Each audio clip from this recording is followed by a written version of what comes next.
U.S. President Joe Biden accused of hypocrisy.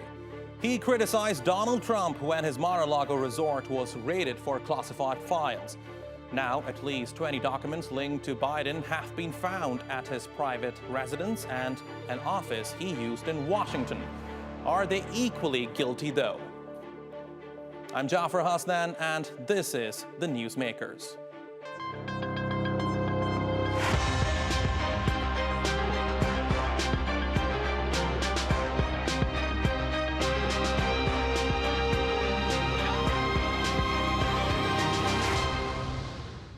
Republicans are accusing President Joe Biden of hypocrisy. Documents from the Biden-Obama administration have now been discovered in 2 locations linked to the U.S. president. Republicans say he is now in the same boat as former U.S. President Donald Trump, who is facing legal action for taking classified documents to his Florida resort. Democrats insist the incidents are very different legally, but even they have to acknowledge that this is a political setback that could become a continuing political headache for Biden. The president's team says they are cooperating fully and have returned the documents to the National Archives. But that does not mean he's off the hook. Attorney General Merrick Garland asked John Lausch, a Trump-appointed U.S. attorney, to conduct a review.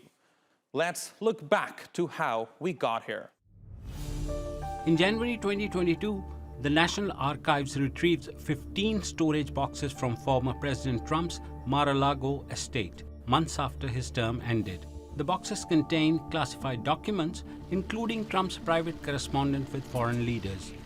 The Archives takes its finding to the Justice Department, which launches an investigation. In June, DOJ officials and Trump's lawyers meet at Mar-a-lago, where the investigators are given another batch of documents. Trump's attorneys sign a letter stating all classified documents in the residence have been returned. But that's not true. In August, the FBI executes a search warrant at the estate, seizing another 11 boxes of documents. This information, as it is coming across, and we'll know more later, is highly classified, well above top secret. A federal judge unseals the warrant, revealing Trump is under a criminal investigation. Among others, he is suspected of violating the Espionage Act.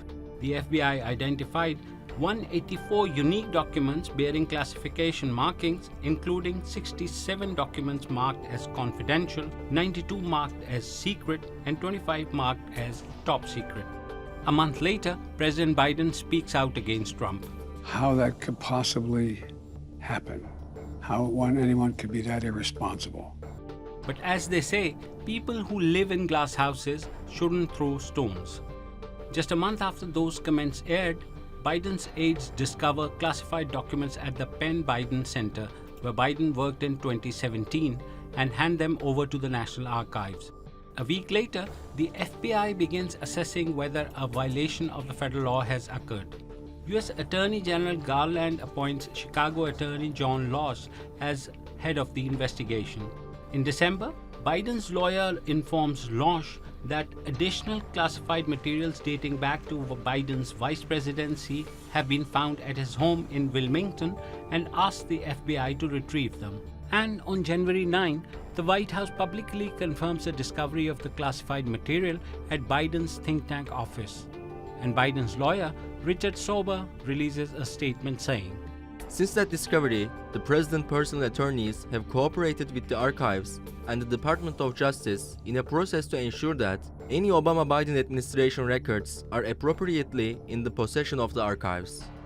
Just 3 days after, the lawyer finds another document at the president's Delaware residence. On the same day, the Attorney General appoints Robert Hur, Trump-appointed former top prosecutor of Maryland, as special counsel to investigate Biden's handling of the classified material. Biden's attorneys find more classified documents and give them to the Justice Department, suggesting this strip of information may not be over. There are some obvious differences in the cases. The sheer number of documents found at Trump's estate was far larger than at Biden's so far. Trump claimed to be above the law when it came to classified materials, while Biden has said that he will fully cooperate with any investigations. However, It's not good for the Democrats, who came out hard against Trump when it was his turn in the spotlight. And joining me now from Singapore is Steve Okun. He was a lawyer in the administration of Democratic President Bill Clinton and is now the CEO of APAC Advisors. In Louisiana is Jason Osborne, a political strategist and a former senior advisor to Donald Trump's presidential campaign. And in London is Iwan Morgan, an emeritus professor of U.S. history at the University College London. Thanks all for being with us today here on The Newsmakers. Steve, I would like to begin with you. When Donald Trump's home was raided for classified files, President Biden said at the time, and I quote, "How can anyone be that irresponsible?" That did not age well, did it?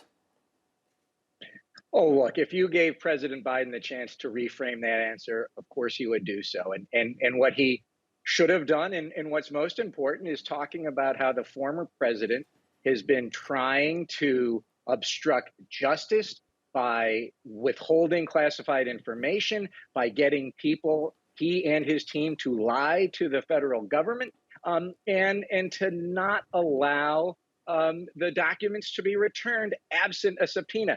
That's what is the real core issue, and that's what President Biden should have said, and I'm sure if given the opportunity, he would have done so. Yes, he should not have said what he said because he was focusing on the wrong issue at the time.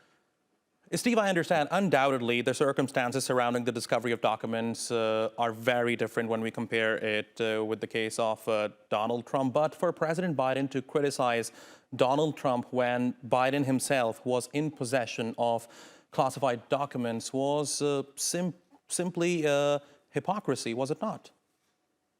Well, and that's something that really you need to have the special counsel investigation undertake to find out.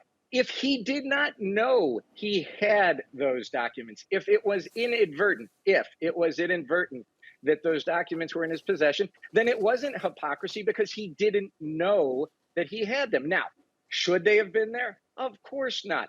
Were the proper steps taken to secure the classified information by the then vice president? Apparently not.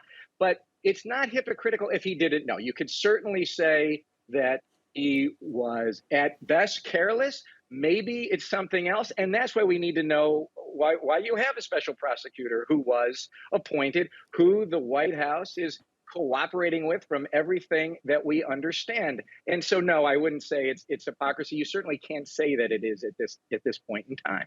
Okay. Now, many would say that there is a hypocrisy element here, but I would like to come here to Jason, to you now.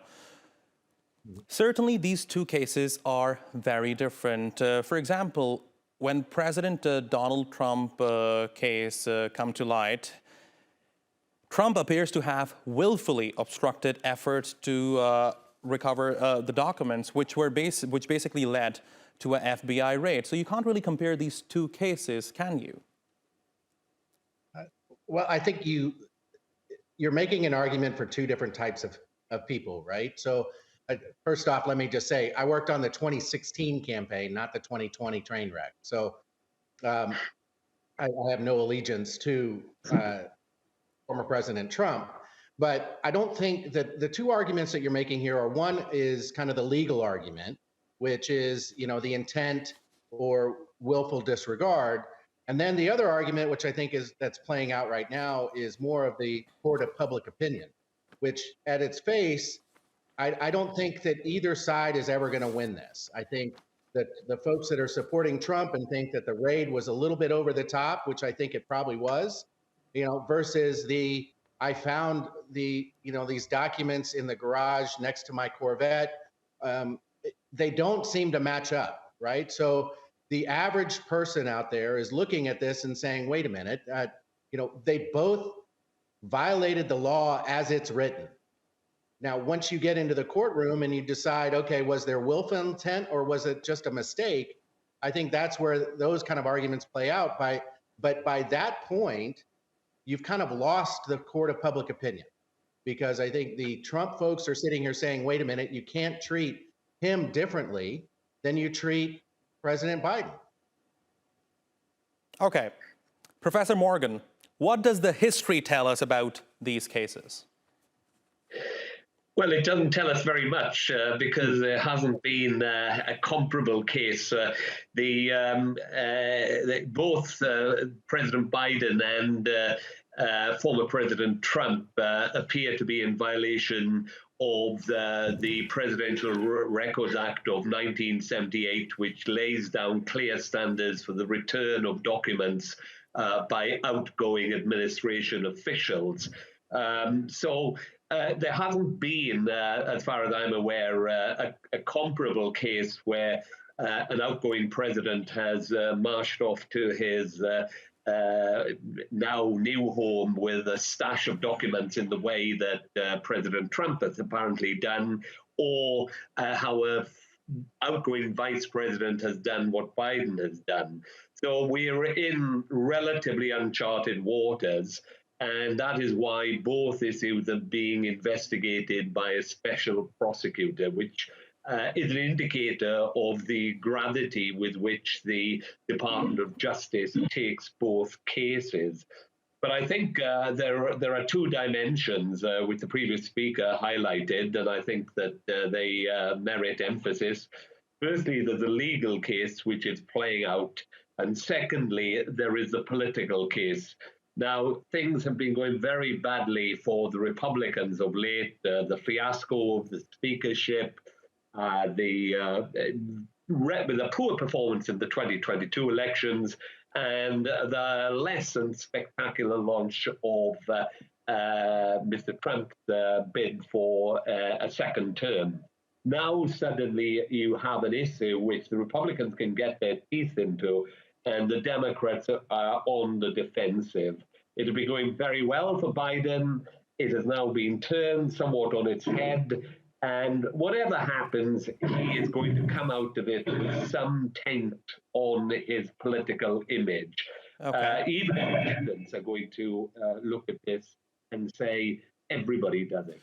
Professor Morgan, I'm looking at this as an outsider, as someone who's not American, and I see two special counsels investigating two U.S. presidents, which basically indicates that there are major gaps in the system.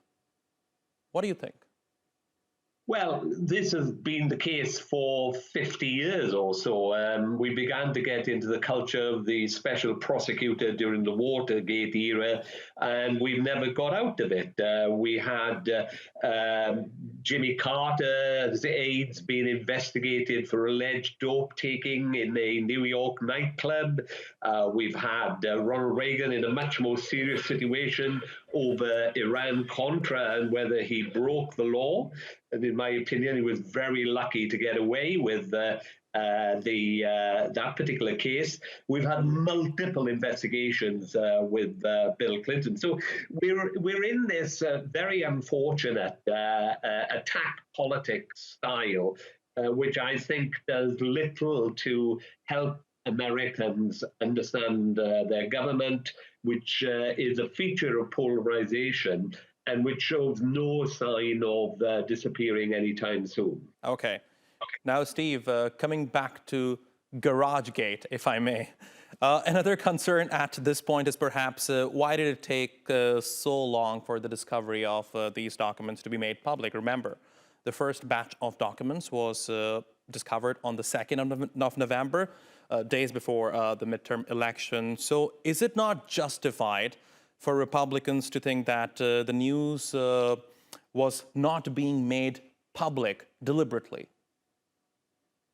Well, there's a couple of issues. The first question is, why did it take this White House so long to find out that there were classified materials that President Biden had from the previous administration that he had served in? Should they have looked sooner? And that are certainly legitimate questions when it comes to why did it take so long.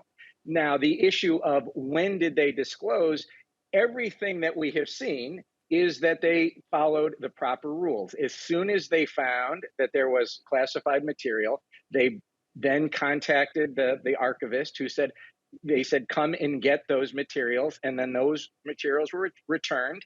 And then the archivist said, we need to get the Justice Department involved. So every proper step was followed.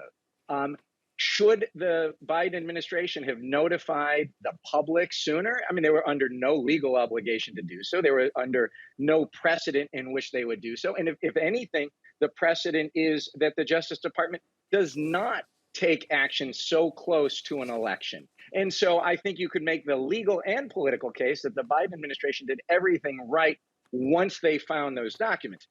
Legitimate question, why did they wait so long? Steve, when they if I knew may, now, about certainly what he was the not President under Trump any did? legal obligation, but don't you think the decision not to disclose the discovery of the documents sooner undercuts the president's precious vows of transparency and professional management of the government? No, because he did disclose, he did follow all of the procedures that were in place. And so to the question being, when should he have done so? He did everything that he was but required months to do. after they were discovered. Oh, I don't. It was a couple of months after they were discovered. But when did he disclose publicly? It's not when did he disclose to the government. He did everything that he was supposed to do. He did everything that he was required to do under law. That is the very large difference between what President Trump did and what President Biden did. And so when it came to doing what needed to be done, it was done by the book once the documents were discovered. Legitimate question to ask, why were the documents there? How did they get there? Who had access to them? What took so long? That's why the Attorney General appointed a special counsel to answer all of those questions. And so everything has been done by the book once those documents were discovered. And Jason, before I come to you, Steve, another question. Why was there no visitor log? Isn't that a bit odd? No, and if anything, and again, and you asked this question, what have we learned in our system? What should we change? And I think it is a legitimate question to ask, should presidents have a visitor log no matter where they are in the world of people who come to see them? The rule is in place that when you go to the White House keeps a visitor log. Now, that was the rule in place until Donald Trump ended it, and then President Biden reinstated it. But there is no rule that in your personal residence, be it Mar-a-Lago, be it Trump Tower, be it the President Biden's residence in Wilmington, that there is an official log kept of who visits the president at that time. I think that is something that is a legitimate question that the American people can be asking, that the Congress should be asking. Should we change this rule going forward that there be visitor logs no matter where the president is? But what President Biden did is he's gone beyond where President Trump was, but he did not keep logs at the House, as for generations presidents didn't do that. Jason, I saw you smile when Steve was talking, so I know you want to jump in. Please go ahead. I mean, I think at a certain point, you know, we have to look at this as, what are we talking about here? I mean, when the Trump investigation or the Trump debacle came out about the raid and what they were, you know, what they had discovered, of course, I don't think anybody really knows what these documents were. But then when the documents came out about Biden, I'm sitting here thinking that in my knowledge and my experience, and I know that the other guests here can have a little bit more experience in this than I do, but all these documents are copies of something. As far as I know, no president has ever drafted anything on his own, at least in the last 50 years. And so there's a copy of whatever these documents are. If it's a letter from another foreign president or even if it's the nuclear codes, I have to think that as soon as Biden came in, they changed everything.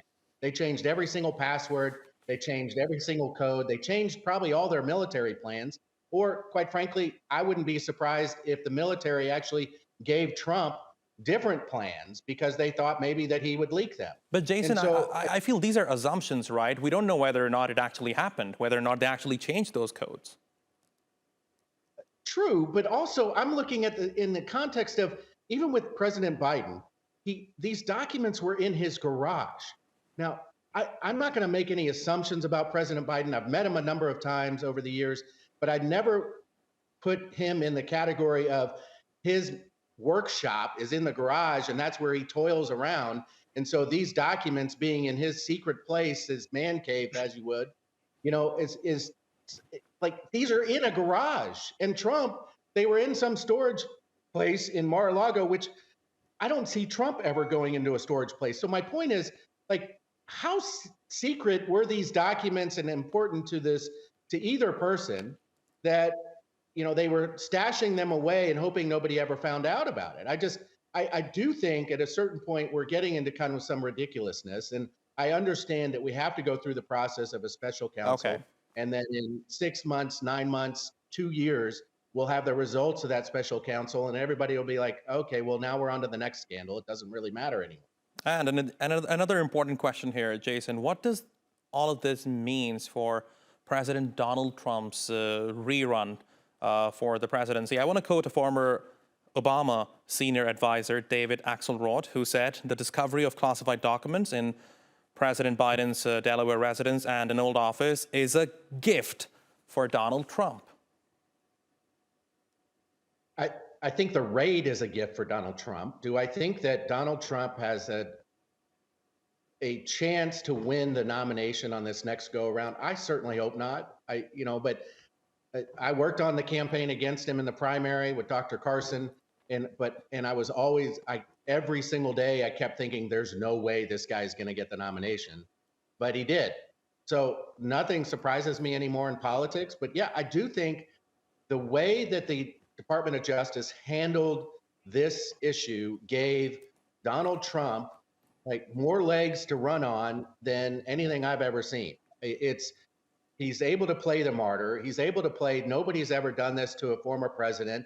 He's even able to kind of say what I was just saying a minute ago, like, what are we talking about here? We're talking about a letter that I got from Kim Jong-un, who everybody knew that Donald Trump had a fascination with. So I do think, to your point, that, yeah, it does give him it gives him another few months to keep, running as against the system and as a martyr. Okay. Now, Steve, prior to the discovery of these documents, there was this political will among the Democrats to disqualify former U.S. President Donald Trump based on the fact that classified documents were discovered from his residence.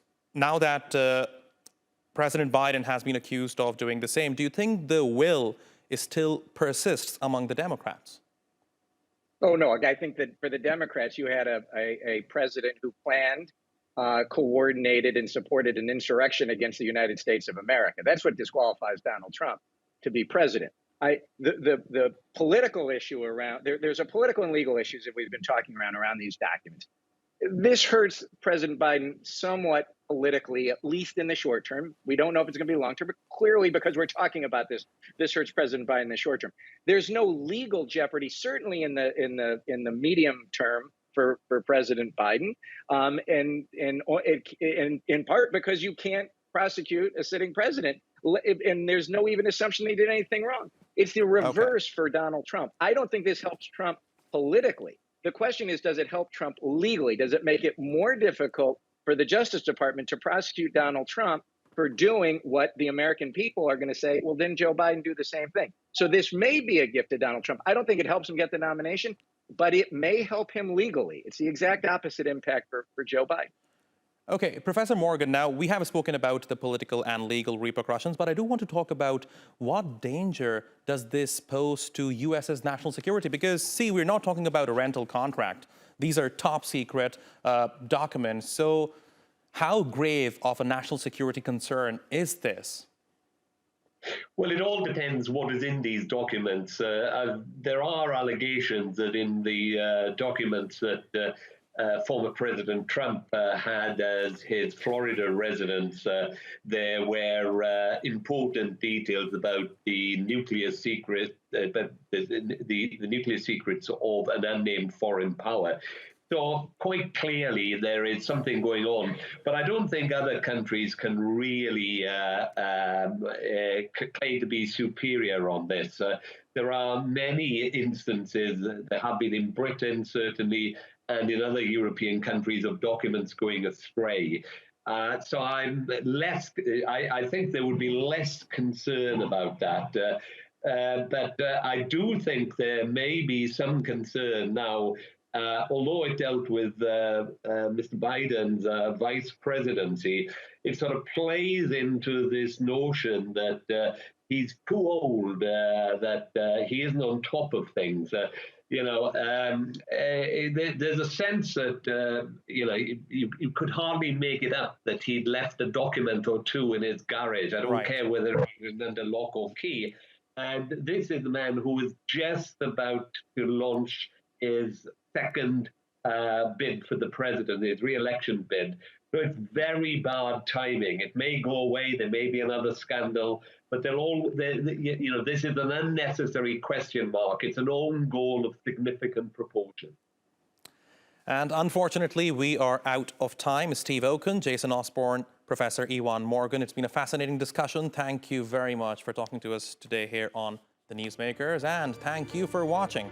You can follow us on Twitter and be sure to subscribe to our YouTube channel. I'm Jafar Hasnan. See you next time.